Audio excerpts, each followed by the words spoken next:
Choque e catástrofe nos Estados Unidos, Irã revela o oculto. E o bombardeiro estratégico B-2, orgulho da tecnologia americana, se transforma em apenas sucata militar sem utilidade. E o verdadeiro Netanyahu ainda não apareceu. E a Índia revela grandes divergências dentro do grupo dos BRICS por causa da guerra contra o Irã. E qual é o segredo que fez o Irã usar pela primeira vez o míssil Raj-Qassem? E por que exatamente Ali Larijani foi assassinado? Está claro que essa guerra só vai terminar com o desaparecimento dessa entidade. Temos todos esses detalhes hoje, então vamos finalizar e seguir. Fiquem conosco.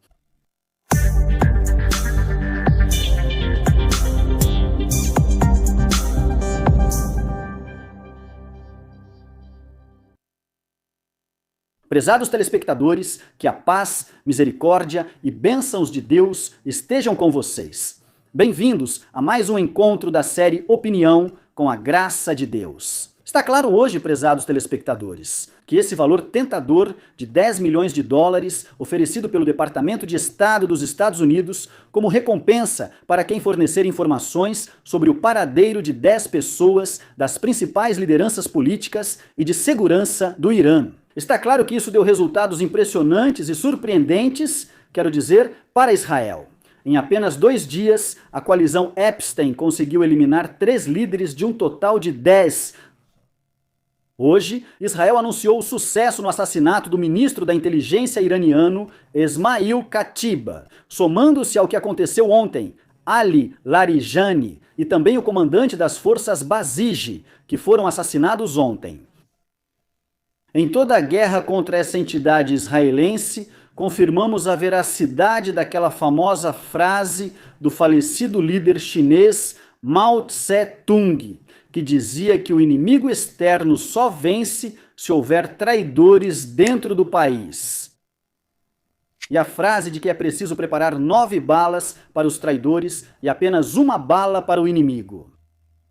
O estranho hoje é que a trajetória de engano do presidente americano Donald Trump ainda continua até hoje, apesar desse envolvimento perigoso nesse atoleiro, apesar de tudo o que está acontecendo hoje com os Estados Unidos, Trump ainda continua se envolvendo cada vez mais nessa guerra. O estranho hoje é que a informação de inteligência vem dos Estados Unidos, mas os assassinatos são realizados pelas forças israelenses. Isso é algo que está claro hoje para o mundo, porque foi o Departamento de Estado dos Estados Unidos que ofereceu a recompensa para quem fornecesse essas informações, então isso significa que até mesmo os Estados Unidos estão envolvidos nessas operações de assassinato. Por isso, eu digo que é estranho porque o presidente americano, Trump, que está procurando uma saída para essa guerra, que deu um prazo específico para os israelenses até o final desta semana para parar essa guerra, vemos que, ao contrário, ele está se envolvendo cada vez mais nessa guerra. Porque, por exemplo, o que aconteceu ontem quando Ali Larijani foi assassinado é uma catástrofe para os Estados Unidos antes de tudo. Ou seja, prestem bastante atenção que os Estados Unidos acreditam que, nesses dias restantes desta semana, eles vão conseguir eliminar essas 10 lideranças. E, consequentemente, depois disso, o regime iraniano vai desmoronar imediatamente. Então prestem bastante atenção. É assim que Trump é enganado novamente pelos israelenses. Mas a realidade é o contrário. Ele está se envolvendo cada vez mais nessa guerra. Porque quando falamos sobre essa personalidade central, Ali Larijani é uma pessoa conhecido por ser um político habilidoso e pragmático, não é fanático e sempre teve uma visão realista das coisas. Ele sabe exatamente quando é necessário ser firme e quando é preciso fazer concessões. Por isso, Ali Larijani, apesar de ocupar o cargo de secretário-geral do Conselho de Segurança Nacional do Irã, ele atuava como se fosse o ministro das Relações Exteriores. Na verdade, ele era o verdadeiro ministro das Relações Exteriores. O dossiê do Ministério das Relações Exteriores estava em suas mãos. Ele era quem negociava com os chineses e conseguiu trazer investimentos no valor de 400 bilhões de dólares. Ele também negociava com os russos. e recentemente também negociava com os americanos. Como disse, ele é pragmático, sabe quando pressionar e quando ceder. O que se observa hoje é que quando uma personalidade central como essa é assassinada, é como se dissessem: nós não queremos uma pessoa assim, não queremos alguém que possa negociar, ceder e encontrar um meio termo, entre outras coisas. É como se dissessem: queremos que o confronto continue, queremos que a guerra continue. Porque hoje não existe uma pessoa capaz de fazer isso. O papel que Ali Larijani desempenhava no Irã, ele tinha poder e pragmatismo ao mesmo tempo. Agora, o Irã só tem dois caminhos: ou segue em direção aos conservadores tradicionais, a ala linha dura, e assim caminha para uma escalada contínua. Estamos falando de líderes que têm personalidade, que têm liderança e controlam a situação, ou então o caminho em direção a um Irã liberal. Rendição, submissão. Essa ala, representada pelo presidente iraniano Massoud Pezeshkian, é uma ala fraca, que não tem poder. Portanto, isso obviamente significa que, em ambos os casos, não serve de forma alguma aos interesses americanos, nem serve de forma alguma aos interesses de Trump. Porque agora, a pessoa que tinha o poder, que tinha a decisão e que ao mesmo tempo podia negociar e ceder em algumas condições, se foi. Portanto, o Irã agora está indo para uma posição mais rígida, certamente não entrando em nenhuma negociação. A continuação desta guerra até alcançar a maior vitória, e essa maior vitória para o Irã é o desaparecimento da entidade. Ou seja, desde a fundação para eles, o desaparecimento da entidade é a verdadeira vitória. Porque os Estados Unidos, após o final desta semana, vão se retirar desta guerra. E os Estados Unidos, para que todos saibam, o tempo máximo que podem permanecer nesta guerra é de 2 meses. Já estamos na 3ª semana, o que significa que resta aproximadamente apenas 1 mês. Por que estou dizendo isso? Porque a lei americana dá ao presidente dos Estados Unidos o direito de iniciar uma guerra sem a aprovação do Congresso por um período limitado de apenas 2 meses. Depois disso, ou seja, qualquer operação militar que aconteça depois, Trump será obrigado a parar a guerra e voltar ao Congresso. Por isso, no final das contas, sem falar sobre o desgaste militar e tudo mais, no final das contas, os Estados Unidos vão se retirar dessa guerra, seja hoje ou amanhã. Quem vai ficar? A entidade israelense vai ficar sozinha, então? Ninguém pode determinar como as coisas vão se desenrolar, qual será o destino da entidade israelense. Pelo que está claro agora, a guerra vai continuar até que vejamos o cenário do desaparecimento. Se Trump quer se retirar, o ente israelense não quer se retirar, quer continuar, acha que é capaz de derrubar o regime iraniano. E aqui volto ao que disse em vários episódios anteriores. O regime iraniano não vai cair nem se render, a não ser com a destruição completa da região. E a última carta que ele vai jogar é anunciar que possui armas nucleares ou destruir os reatores nucleares israelenses. O importante é que destruição total significa destruir completamente a região. Por isso eu digo que o assassinato de Ali Larijani é uma virada perigosa nesta guerra. E agora realmente começamos a vivenciar, ou seja, essa mudança realmente começamos a vivenciar.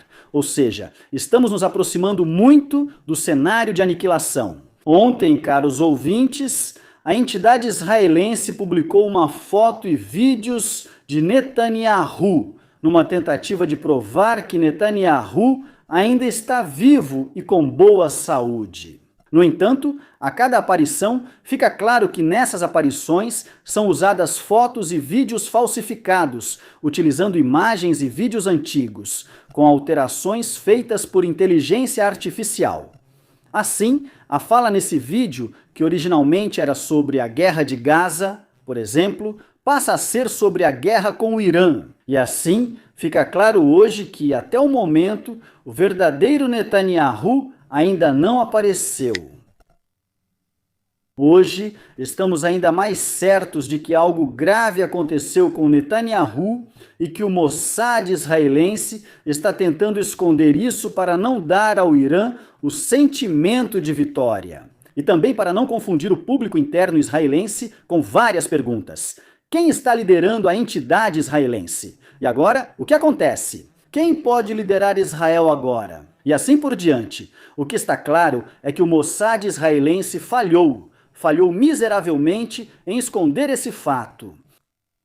Tentou com vídeos, tentou com fotos, mas toda vez foi detectado que eram imagens antigas ou vídeos falsificados com inteligência artificial. Para ela, é difícil confirmar isso facilmente. Assim, como eu disse, eles fazem apenas uma pequena edição. Por exemplo, fazem parecer que estão falando sobre o Irã e não sobre o assunto real do vídeo, que pode ser Gaza, Líbano ou outro tema. Na verdade, o verdadeiro Netanyahu não apareceu. A novidade de hoje também é que ontem, pela primeira vez, o Irã usou bombardeios contra Tel Aviv, atingindo alvos não especificados. Esses alvos não foram determinados. Foi usado o míssil Haj-Qassem, que é um míssil balístico de médio alcance com cerca de 1.400 quilômetros, chegando a 1.200 quilômetros nas versões aprimoradas. Ele possui uma ogiva de meia tonelada e se destaca por ser rápido de preparar e lançar, não exigindo muito tempo para ser preparado. Mas a novidade desse míssil é que ele está equipado com tecnologias avançadas de resistência à guerra eletrônica, ou seja, ele é capaz de superar todos os sistemas de defesa aérea, incluindo o sistema THAAD. O interessante é que esse míssil foi revelado pela primeira vez em 2020, estamos falando de 5 ou 6 anos atrás. Mas esse míssil passou por desenvolvimento no ano passado. Foram anunciadas versões aprimoradas dele, passando a se chamar Qassem Basir. Essa nova versão inclui um sistema de guiamento óptico térmico. O que isso significa? Isso significa que o sistema permite que ele atinja alvos com alta precisão. E o interessante é que ele também consegue atingir alvos em movimento, como navios, porta-aviões e assim por diante. Mas o Irã não especificou exatamente o que lançou ontem, se foi a versão antiga ou a versão aprimorada desse míssil. Se foi a versão antiga, isso significa que estamos falando apenas de se livrar do estoque antigo. Estamos falando de um estoque antigo, um estoque que existe há 5 ou 6 anos. Isso realmente confirma que até hoje o Irã ainda possui um grande número de mísseis antigos. Mas se for da versão moderna e aprimorada que foi revelada no ano passado, isso significa que o ataque tinha como alvo um objetivo específico, e esse objetivo com certeza era um dos navios americanos. E está claro, caros telespectadores, que logo após esse ataque com mísseis, as forças navais iranianas confirmaram que realizaram uma operação contra o porta-aviões. O Lincoln disse que esse ataque fez com que esse porta-aviões recuasse e deixasse a região. Isso tem relação com esse míssil ou não? Não é possível confirmar isso. O importante é que a guerra ainda traz muitas surpresas. O Irã ainda possui cartas na manga e armas novas que não usou até agora. Isso de um lado. De outro, hoje foi revelada uma notícia que foi chocante para os Estados Unidos. Jornal chinês. Revelou uma operação chocante realizada pelo exército chinês durante esta guerra contra o Irã. O que ela disse? Ela disse que o exército chinês conseguiu desativar as tecnologias de furtividade usadas pelos bombardeiros estratégicos americanos. Os aviões furtivos B-2, ela disse que esses aviões ela disse quando estavam realizando ataques aéreos contra o Irã. No dia 1º de março, exatamente, ela especificou o dia exato. 1º de março, o exército chinês, com a ajuda da inteligência artificial, estava monitorando, rastreando e tentando quebrar esse segredo do qual os Estados Unidos sempre se gabaram, ou seja, que possuem um bombardeiro furtivo capaz de atingir qualquer região do mundo sem ser detectado por radares, sistemas de defesa aérea e coisas do tipo. O que é chocante é que a China conseguiu detectar e interceptar as comunicações sem fio dessa aeronave. Isso significa que a aeronave se tornou detectável. E se você entende que ela se tornou detectável, então ela pode ser rastreada. E se pode ser rastreada, pode ser interceptada. Isso significa que hoje estamos entrando em uma nova fase, o fim da hegemonia tecnológica americana. O fim do mito Beto Versala. A China é clara, a superioridade tecnológica não está mais nas mãos dos Estados Unidos. A China agora possui capacidades tecnológicas maiores do que os Estados Unidos e alcança essas tecnologias a um custo menor. Ou seja, se os Estados Unidos gastam trilhões de dólares para alcançar avanços tecnológicos militares, a China gasta apenas centenas de milhões de dólares para obter o mesmo resultado. Então prestem muita atenção. Quando dizemos que Trump envolveu os Estados Unidos em uma guerra de desgaste perigosa, é exatamente disso que estamos falando hoje. Desgaste. Ou seja, não é só pela quantidade de mísseis e coisas do tipo, mas até por expor essas armas americanas avançadas a testes por parte dos chineses, justamente quando os Estados Unidos estão trazendo essas tecnologias avançadas para a região. O que a China faz? Ela observa, monitora, identifica falhas e vulnerabilidades e coleta informações suficientes. As informações militares, de inteligência e assim por diante, onde elas estão? Sobre o território iraniano hoje. Acredito que esse é o acordo atual entre a China e o Irã. O Irã recebe apoio de inteligência, imagens de satélite e assim por diante, em troca de permitir que especialistas chineses sejam enviados à região para monitorar e coletar informações sobre o exército americano. Por isso, vemos hoje que o apoio de inteligência chinês é limitado apenas às bases militares americanas na região.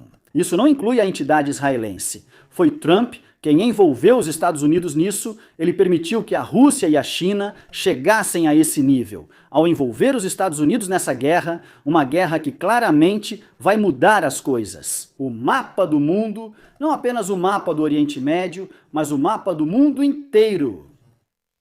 Hoje, houve uma declaração do porta-voz do Ministério das Relações Exteriores da Índia, que disse que agora existem grandes divergências dentro do grupo dos BRICS entre os países membros e afirmou que essas divergências são por causa dessa guerra contra o Irã.